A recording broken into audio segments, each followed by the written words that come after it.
西城这孩子啊，从小父母去世的早，我们顾家以前就我们一老一小2个人，现在你既然已经嫁到了我们的顾家，那我也就没有什么心愿了，就想着能早日看到你们的孩子，那样呢，我也能安心的闭眼了。奶奶，您别这么说呀，好日子还长着呢。你现在的任务啊，就是要多和西城培养感情，早日让我抱上曾孙子。怎么样？我这个要求不过分吧？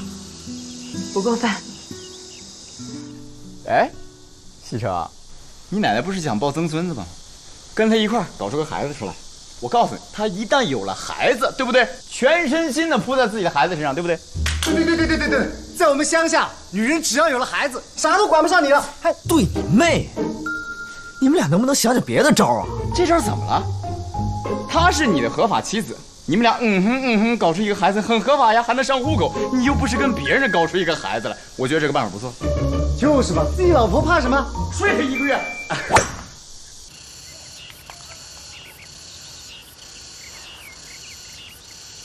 怎么办呢？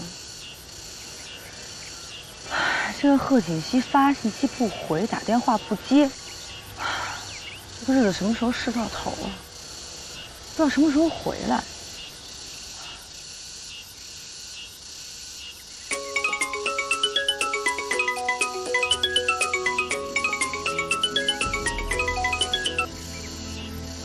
喂，贺锦熙，妈妈最近怎么样了？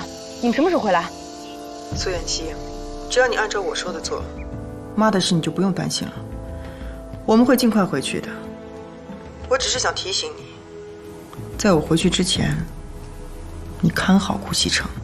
你如果跟他发生了什么，别怪我对你不客气。我告诉你，贺锦熙，我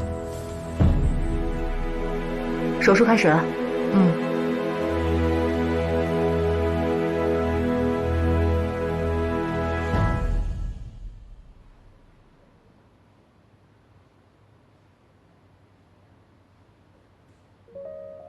你现在的任务啊，就是多和西城培养感情，早日让我抱上曾孙子。怎么样？我这个要求不过分吧？